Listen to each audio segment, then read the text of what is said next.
4, 3, 2, 1. Studio Classroom is Please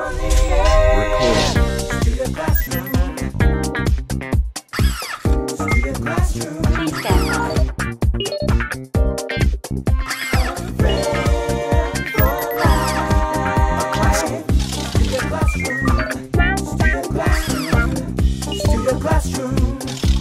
Studio Classroom is on the air. Welcome to Studio Classroom on the air. My name is Andrea, and today is a great day to learn something new. So let's do that together. My name is Gabe, and I know your English will improve today.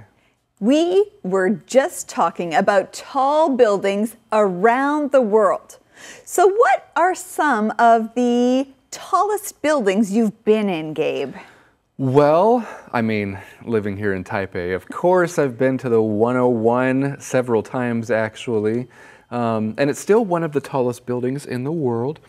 You know, when I visited Canada several years ago for your wedding, I actually had a chance to visit, I think it was Toronto. They have the tall, it's not a building, it's more of a tower. It's called the CN Tower. Yes! And what made that really cool was it was winter, and actually there's a glass floor in the CN Tower. You could kind of walk on this floor and look down, you know, several meters below you to the snow below. That was a pretty cool experience. What about you? Okay, well, I have also been in the buildings you mentioned, the 101 and the CN Tower, but I've also been to some tall buildings in big cities in the United States, like the Empire State Building in New York, and there's another famous building in Chicago. Oh, yeah? Was it the Sears Tower? Yes, yeah, the Sears Tower. That's nice. Nice, cool. I don't think I've been up those yet. But you know, there are so many buildings. Perhaps you've been up a really tall building, friends. You could talk about that in English. There are so many tall buildings around the world that we call skyscrapers because it's like they are scraping the sky. But have you ever heard of Plyscrapers? What on earth could a Plyscraper be? Well, I know that plywood is a type of wooden board. Does it connect to plywood? Well, Andrea, there's only one way to find out. Open up your magazine, friends, and let's begin.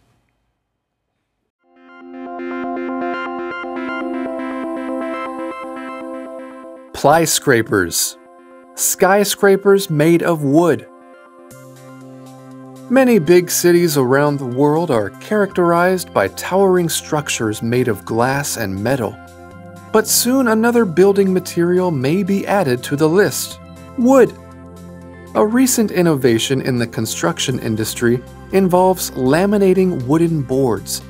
The boards are then pressed together using industrial wood presses, which use pressure and steam to connect the boards.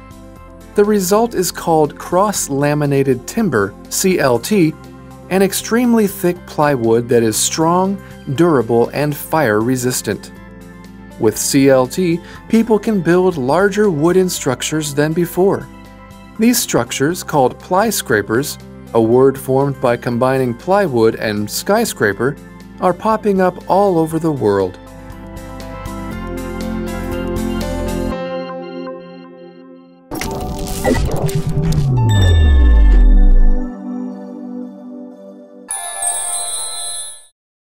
Hello everyone, welcome to Language Lab. I'm Jack. 我们先来看 characterize 这个动词，意思有什么样的特征或特色。例如 colors and shapes characterize Monet's paintings. 颜色和形状是莫内画作的特征。或者 most students characterize Mr. Bowman as interesting and kind-hearted, which is why they want to take his class. 多数的学生描述 Bowman 老师既风趣又温暖，这是为什么他们选修他的课。再造一个例句 ：This seaside town is characterized by gray-colored buildings and so much fog you can hardly see anything. 这个海边小镇的特色是灰色建筑物和浓雾，它让人几乎看不见任何东西。接着我们来看 laminate 这个动词，意思是压叠或是用薄板覆盖。譬如 The manufacturer laminates the wood he builds furniture with to make it stronger.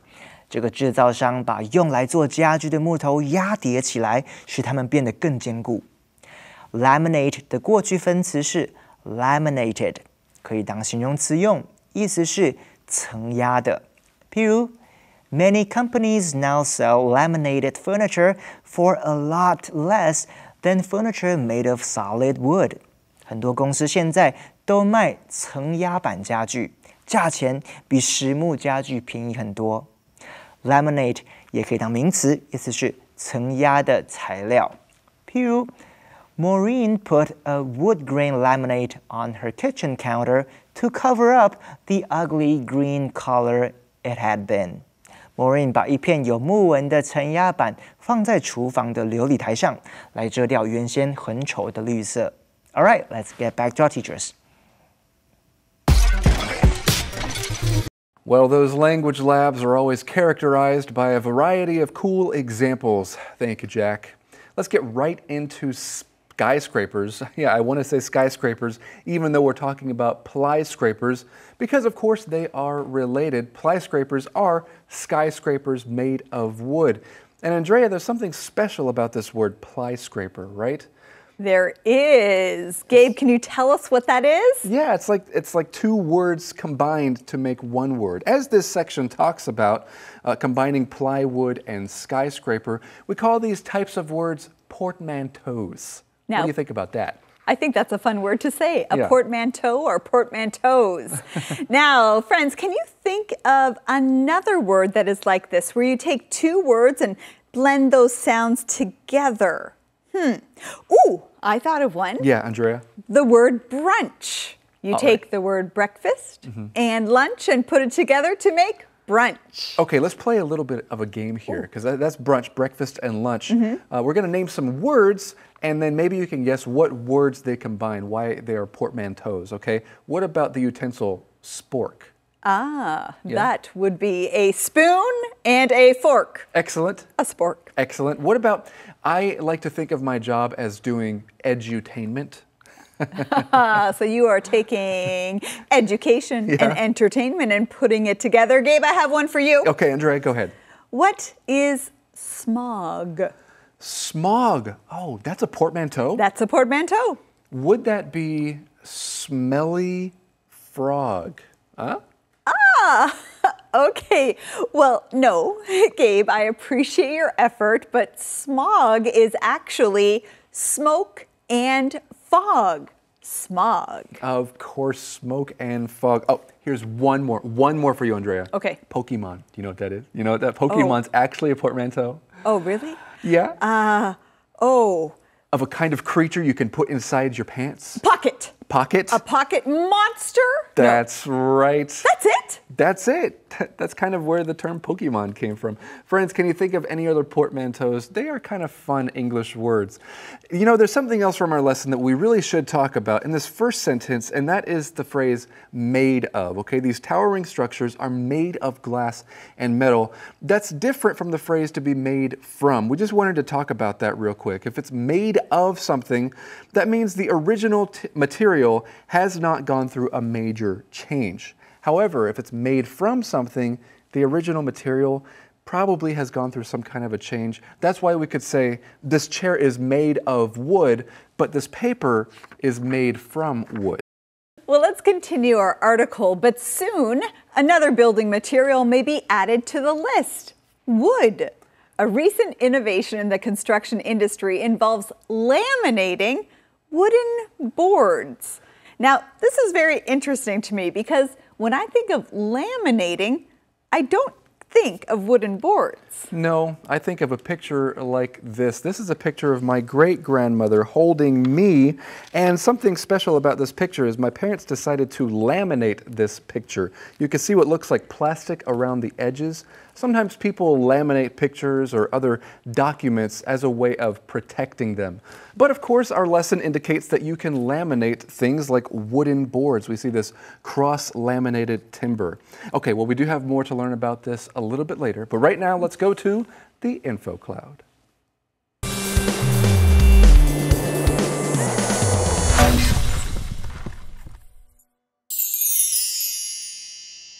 Hello friends, welcome to InfoCloud. I recently heard an English expression encouraging people to go after their dreams with their best effort. The sky is the limit. What do you think about this phrase, Mania? I have mixed feelings about this expression. While I think it is very important to keep a positive attitude with whatever we're doing, I do think you can't take it too literally. I have a similar view. Why don't you explain what it means when people say the sky is the limit? People use this expression to encourage others that anything is possible if you set your mind to it because the sky is the limit. Which really means there is no limit to the possibilities of what we can accomplish. I do like the sense of hope that this expression brings to people. And that's exactly why people use the sky is the limit as a word of encouragement, so that people will give their best effort to accomplish their goals. It definitely is an exaggeration, but it does make people feel good about having dreams and building a better future. We don't know our potential and how much we can accomplish until we take action. So friends, the sky is the limit. Take action and practice English every day. 今天要跟大家介绍一个西方人常用来鼓励别人的用语 The sky is the limit. 意思就是天有多高，你成功的可能性就有多大。这句话是用来鼓励人们努力的追逐梦想，发挥所有的潜力，获得属于自己的成功。Anything is possible because the sky is the limit. 这是在说什么事情都有可能成功，因为人的潜力是无限量的。虽然这一句话听起来有点夸张，但就是因为这样子，才会让人对未来充满盼望，愿意付出最大的努力，实现自己的梦想。这就是今天的 InfoCloud， 我们下次云端见。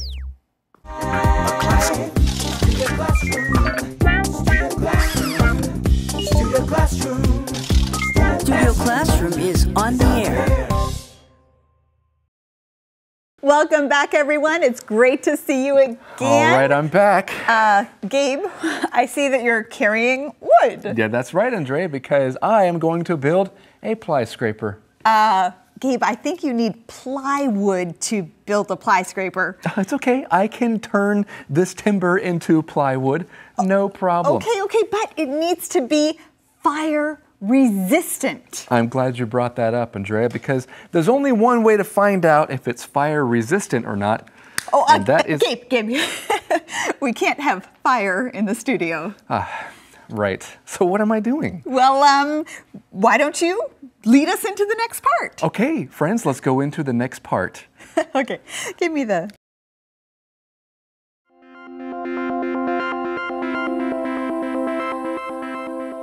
Plyscrapers.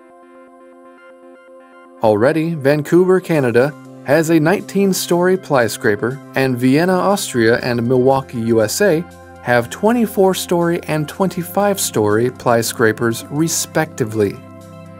Several Plyscrapers top 60 meters, and one project in Norway is 85 meters high, making it the largest wooden tower in the world. Plyscrapers have the potential to be very good for the environment. The use of wood rather than traditional construction materials can drastically cut down on carbon emissions. When Plyscrapers break down, as all buildings do, their materials can be recycled or broken down naturally, leaving little pollution behind.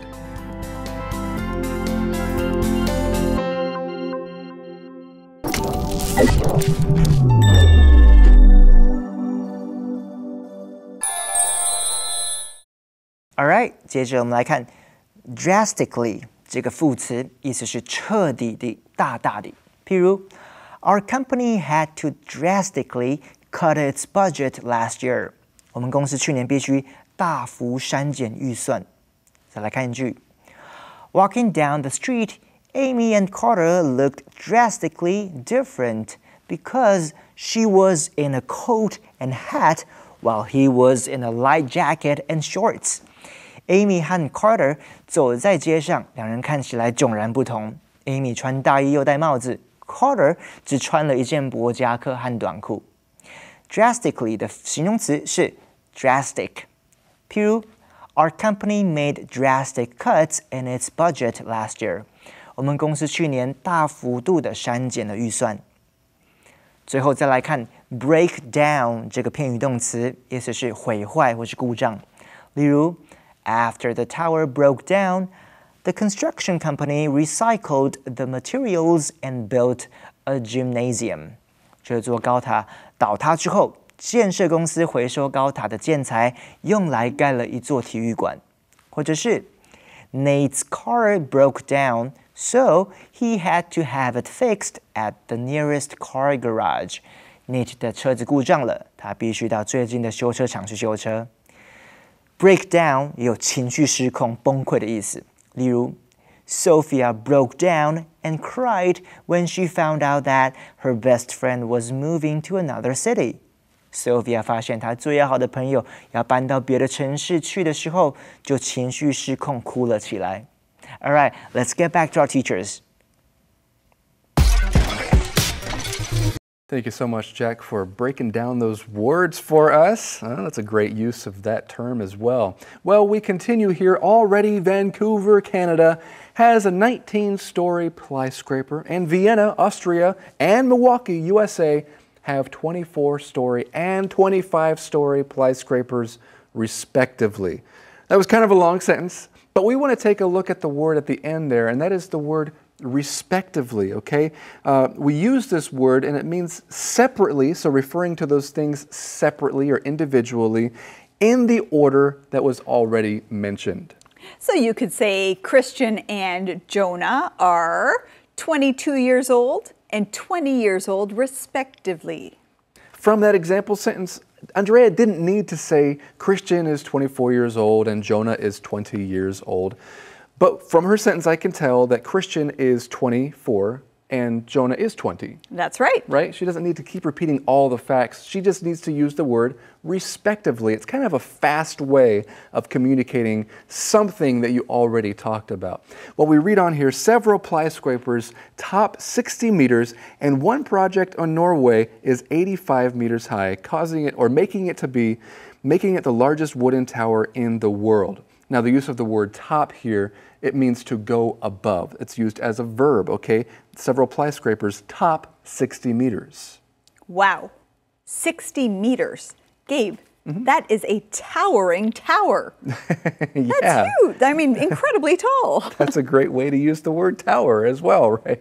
A towering tower. It's very tall indeed, okay? Now we read on here, Plyscrapers have the potential to be very good for the environment. I did not know this. Usually I think of, cutting down trees and cutting down a lot of trees as being bad for the environment. However, we're going to learn about how it could be good for the environment. That's right. The use of wood rather than traditional construction materials can drastically cut down on carbon emissions. Now here we see that word traditional again. We talked about this thinking of traditional farming, right? Yeah, earlier this month. That's right. Yeah, traditional farming versus vertical farming. Here we're talking about traditional construction materials. When you think of traditional construction materials, what kinds of materials do you think of? Well, I think of metal and steel, materials that have a lot of strength. Yeah, concrete, steel, things like that. But now wood is being added to the list. So this can cut down on carbon emissions. When Plyscrapers break down, as all buildings do, their materials can be recycled or broken down naturally, leaving little pollution behind. There's that word little again, little. It's not a little pollution, leaving little pollution. So that's a very positive thing. There's not much pollution being left behind.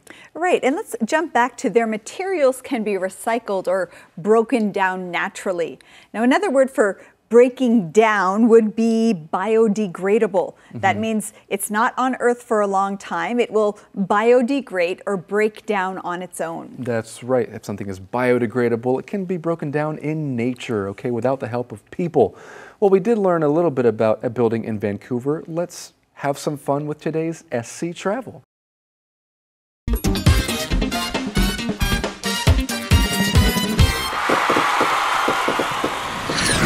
Hey there, travel lovers! I'm your host, David, and today we're going to explore the wild and wonderful world of the USA's northern neighbor. We are going to Vancouver. Vancouver is a major city in British Columbia, a Canadian province. And if you want to get to know this place, you should start by hiking the Grouse Grind. This mountain trail is also known as Mother Nature's Staircase. It's quite a challenge, but it's worth it for the panoramic views of the city you will see from the peak. After enjoying a drink at the Mountaintop Cafe, ride the gondola back down the mountain and make your way over to the Granville Island Public Market. This indoor farmers market has everything under the sun, from delicious fresh food to locally made crafts. If a place has everything under the sun, it means that they have everything you could possibly want. But if you're from East Asia and you're looking for a cure for homesickness, look no further than the Richmond Chinatown neighborhood in South Vancouver. This place is packed with sightseeing attractions, and when the sun goes down, you can enjoy a lively night market with all kinds of delicious food. But don't stick with what you know. Try some indigenous cuisine made by the First Nations people of Canada. Look for a food truck in North Vancouver called Mr. Bannock. You won't regret it. Finally, end your day of adventure in the historic Gastown neighborhood. As you walk along the cobblestone streets, looking up at iron lampposts and old buildings, you will feel like you've stepped into a new world. And with so many great restaurants and galleries in this area, you'll want to stay here all night. That's all the time we have for today. But be sure to come back next time for another SC Travel Adventure. All right, well, Andrea, you're Canadian. Have you ever been to Vancouver? Yes, I have been to Vancouver, but I have not seen this 19-story Plyscraper that our lesson talks about. Oh, well, speaking of, what do you guys think about this so far? 你如果在一栋19楼高的木造建筑里面住或是工作，会有什么样的感觉呢 ，Gabe? Well, you know, I think they will make it in a way where you can't really tell it's made of wood. I mean, a lot of buildings, you can't tell what it's made of. But just knowing that it's made of wood might make me a little bit anxious in case, you know, something catches on fire. I think the whole building might burn down. Yeah. Yeah, Andrea? Yes, I agree. I mean, I like the idea of it. I think I would like the look of it, but I like the strength that steel brings to a structure. And I think I would miss that a little bit. You would miss it. I would. 会想念. All right, Jack, what about you? Well, 我喜欢闻木头的味道. I like the smell of wood, so I'm it not will sure be very nice. I'm not sure if you're going to be able to smell the wood beams. Maybe that would be great. That would be great. Yeah. Well, friends, what about you? What kinds of concerns do you have, if any? Are Plyscrapers environmentally friendly? We'll talk about that and much more tomorrow, so be sure to come back then right here to Studio Classroom. Last a lifetime. I am so proud to have you in my life. A good friend lasts a lifetime.